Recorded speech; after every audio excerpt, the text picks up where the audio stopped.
Welcome to Retro Wrestling Reviews. I'm your host, Fredo Esparza, and in this edition, we will be covering World Class Championship Wrestling from February 22nd, 1981. This was a big event, Star Wars 1981. There were two Star Wars spectaculars held in 1981. This one in February, and that we will be discussing on here, and the Christmas Day show, which we will talk about later on, but not on this edition. This show can be found on the WWE Network in the Hidden Gems section. It is not listed on the World Class section as that seems to only feature the TV episodes and not some of the bigger events. That ends up being in the Hidden Gems section. I think it's in the Southern, there's a section called Southern Wrestling or something like that, or Texas. I think it's Lone Star Wrestling. It might be something like that. But it's something Southern. Either way, you can find it. Just go on Hidden Gems and you can find it, or just do a search and you'll be able to find it. At this point in the time, the promotion was still known as Big Time Wrestling. This event was featured six matches, but you will find that one match is missing, which would be Bruiser Brody versus Chang Chung. I'm guessing that's the reason why the name might be the main reason why that match is not on there, or maybe they just didn't record it. Or it could be just something inaccurate on the results section. I found the results on cagematch.net for those who want to search for the results. The show was held at Reunion Arena in Dallas, Texas, and Gene Goodson is on commentary. I thought Gene did a pretty good job of calling the action, and he also made sure to include any backstories that were necessary to know for certain matches. We open with Mil Mascaras versus Killer Tim Brooks. I thought this was a good match, better than expected, given that I was more familiar with Brooks later in his career, but he did pretty well in this match. Mil Mascaras can be a bit of a polarizing character because so many of us have heard stories about him, and he wrestled for so many years that if you saw him later in his career, and given his ego, you might be more accustomed to his matches not being very good. Here, Mills in his prime, and because he mixed in some lucha libre moves into his matches in the U.S., which were not as common at that time for fans, he looked far better. This was a back and forth match with Brooks sticking to a basic offense and mostly punches. Mill does a little more athletically, including using the head scissors on Brooks. At one point in the match, Brooks gets whipped into the ropes and goes over the top rope. He wants Mil Mascaras to be disqualified because of this, but the referee refuses. The match comes to a conclusion with Mil Mascaras hitting his patented top rope flying body press for the pin. I should mention the crowd was great for this show. Lots of energy, and every match had tremendous heat added that helped make the matches come off better. This is something you'll see with several world-class shows, from their big events to their TV tapings at the Sportatorium, which is something you'll notice with a lot of the world class. If you go back and watch a lot of the wrestling from the early 80s, Mid-Atlantic Championship Wrestling, Mid-South Wrestling, World Class, anything else you might find WWF at that time, you'll notice that the world class crowd was very, very, very energetic, and very fun to listen to. Up next, we have Fritz von Erich versus the Great Kabuki with Gary Hart in a Texas death match. This is a no DQ match, of course. Gene Goodson again does an excellent job giving the backstory to this match, pointing out that Fritz had kept away from wrestling the Great Kabuki for some time, but had to wrestle him again after the Great Kabuki attacked his son, David von Erich, during a TV interview. Goodson mentions that David lost a few teeth during the attack and Fritz vowed revenge. Per usual, the Great Kabuki sprays his green mist up in the air. He also brought along a sword and does a ritual before the match. I thought the match was okay, but had great heat. Kabuki used a variety of kicks, some chops, and would use nerve holds on Fritz throughout the match. Fritz would mostly toss Kabuki around and lay in some punches on him. He tried to get the Iron Claw on him whenever he had him down. Gary Hart would get involved late in the match. It was so heated that a fan jumped Hart. This was an awesome spot. Basically, Gary Hart's trying to trip up Fritz von Erich, and as he's doing this, just some fan attacks Gary Hart. Hart shoves the fan, and security finally arrives and escorts the fan away. And that basically Hart just continued to attack Fritz. David Von Erich had enough and runs in and attacks both Kabuki and Hart. Crowd erupts when David gets involved. David drop kicks Kabuki and then whips him into the ropes and backdrops him. He tells Fritz to cover Kabuki for the pin, and Fritz gets the win. After the match, Kabuki still wants more of the Von Erichs, but Hart pulls him away and takes him to the back. Pretty wild finish with the crowd really into it. That is followed by Harley Race defending the NWA World Heavyweight title against Kerry Von Erich, and this was a really good match. This was the match of this show.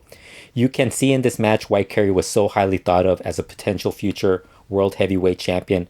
Excellent back and forth match with Race giving the hometown hero a lot of offense. Some early pins by Kerry against Race gets the fans fired up.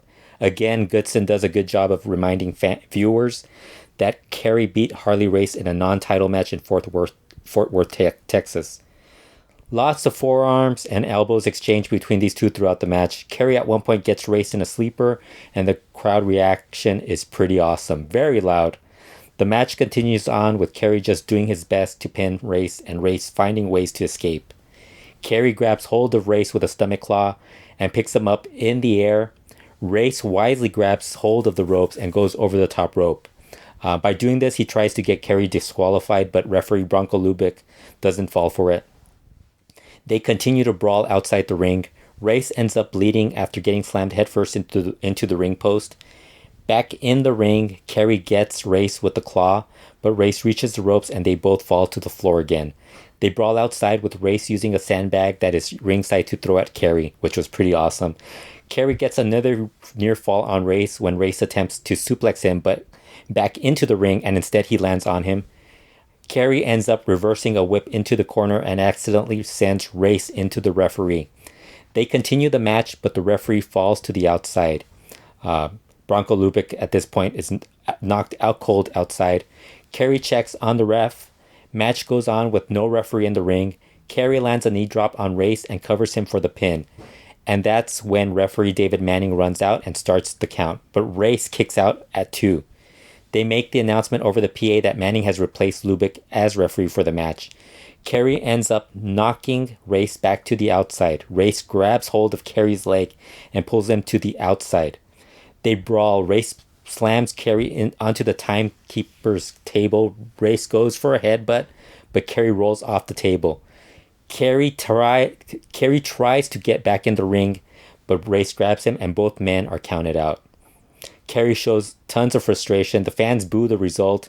Fritz comes out and yells at Harley Race.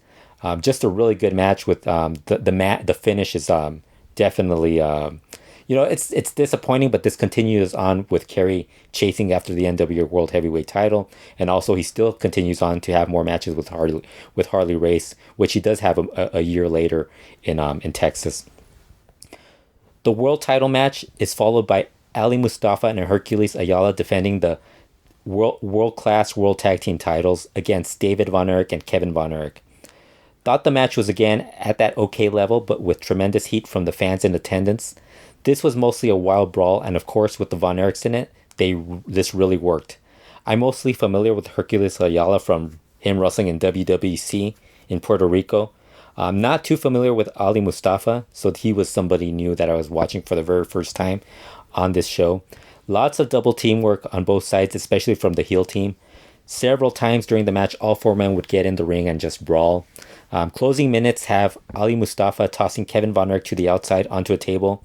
That allows Mustafa and Ayala to double team David Von Erich. Ali Mustafa prepares to catapult David in at Ayala for a bear hug. This is a spot they had done earlier in the match. Well, they were going to do it towards the end to kind of go for the win. But as this is going on, Kevin climbs up to the top rope and goes for a sunset flip onto Ali Mustafa and gets the pin. The Von Erichs win the tag team titles. All the Von Erich family comes out to celebrate. Fans are happy. It was a good way to finish that match. Just a really good way to end that match.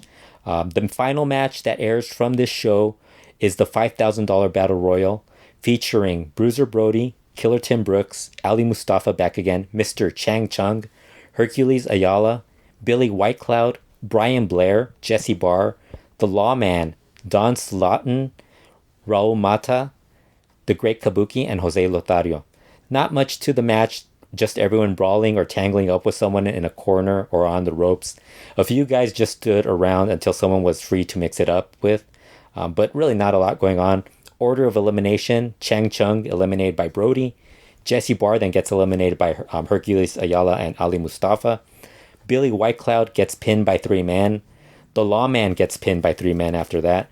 Brian Blair gets tossed out by Ayala and Mustafa. Hercules Ayala is eliminated by Jose Lothario. Raul Mata is then eliminated by Mustafa Ali. And then Lothario gets eliminated by Mustafa and Brooks, and that leaves Mustafa and Brooks getting eliminated by Brody. At the end, Brody ends up winning the Battle Royal. Show ends. Again, thought it was a good show overall. If you're going to watch one match, definitely watch Harley Race versus Kerry Von Erich. Match was very good, while the other matches were okay. But what helped every match on the card was that there was a lot of heat and enthusiasm from those in attendance. The Fritz versus Kabuki match was part of an ongoing rivalry between Hart and Kabuki against the Von Erichs, so you knew that would get the crowd going. They delivered on their hometown heroes, the Von Erichs winning a couple of the big matches, and even saved Kerry from a total loss by having him and Race end their NWA World title match in a no contest. If you're a diehard fan wanting to watch a complete show, this is worth watching. And if you are someone just wanting to watch good matches, definitely watch the Race versus Kerry match. That is worth watching. Be sure to subscribe to the Retro Wrestling YouTube channel, where we'll have more wrestling show reviews as well as the Lucha World podcast and other content available. Also, be sure to visit the website retrowrestling.com for classic wrestling reviews, and for Lucha, visit my website luchaworld.com. For added content, you could check us out on Patreon at patreon.com/luchaworld. And again, thanks everyone, and we will talk to you guys again soon.